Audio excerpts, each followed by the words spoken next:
Meanwhile, lawmakers have lauded President Bola Ahmed Tinubu's conferment of national honors on individuals who fought for the June 12 election, press freedom and national development.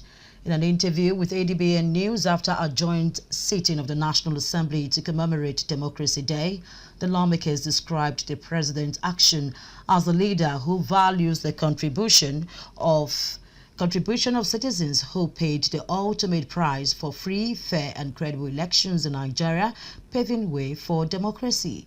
Among those he honored are journalists, legal luminaries, political figures, civil rights activists and posthumous recipients. It's good. As you lay your bed, so shall you lie on it. So the APC is laying its bed well, right? Everybody wants to lie on it. The Labour Party, they say they are laboring in vain. They are not laying their bed well. The PDP's umbrella is leaking. NMPP, I don't know if that party still exists, but everybody wants to come to the ship that has a leader, that has a good driver, right? So you can see everybody scampering to come on. The more the merrier. We are not going to help them fix their party, right? Like the president said. So if they put their house in order, maybe after 2027, they can begin to get people to come back in. But right now, APC all the way. If you look at our results, the macroeconomics, exchange rate is stabilized, reserves are growing, right? The Fitch, the Moody, all these people who do ratings have given Nigeria a pat on the back. What makes June 12th Democracy Day, which is the 26th celebration of Democracy Day in Nigeria, unique is because we have come, despite all the upheavals in the Nigerian democratic process, we are still here, and the 10th Assembly has done a lot of innovative contributions to the democratic process. So I want to say, though it's still a work in progress, but we are still doing fabulously well. The passage of the tax reform bills is awesome. The autonomy of the local government is another great milestone in our celebration of the Democracy Day. So I must say, Nigerians, congratulations, all of us. Today's presidential address. Well, for me, one of the most important things that I picked from the president's speech today is the reassurance on democracy. Democracy is an embodiment of set of freedoms and set of opportunities.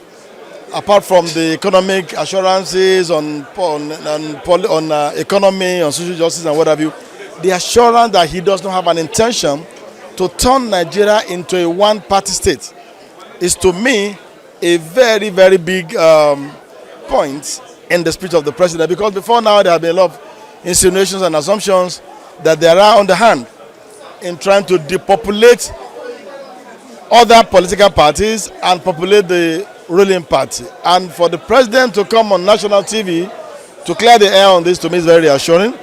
I'm also very glad that the president took the initiative of honoring some of our past heroes who had never been considered for honor before. To me, the most important of all that is about Ken Saro-Wiwa and the Ogoni 9. Not only conferring posthumous honor on them, but also granting them a prerogative of mercy to clear their names of any form of wrongdoing judicially. It's very gladdening, it's very emotional, it's very touching, and it shows that the president is a man who is very reflective on the history of where we're coming from and determined to work hard on where we're going. Could you please tell us what's the take-home message today from the Mr. President presidential address? Things are getting better. Things are getting better. For I see what is on the seat. Things are getting better. Today we had a Democracy Day address from the President of the Federal Republic of Nigeria to a joint sitting of the National Assembly. And in there he reeled out statistics over the last 2 years. We have a rise of 3.4% in our gross domestic productivity. The National Assembly, in conjunction with the executive, have passed several bills which have been assented into law. Bills such as the Student Loan Act, which is now, of course, an act. There's the laying of fiber optic across Nigeria to ensure a reduction in the price of internet access, as well as to ensure that internet is readily available and ensure that communities get connected. There's the consumer credit core, which over the course of this year is going to provide access to consumer credit to over 400,000 young Nigerians, including youth corpers, and so on and so forth. You heard the address. Things are getting better. Nigeria is on the rise.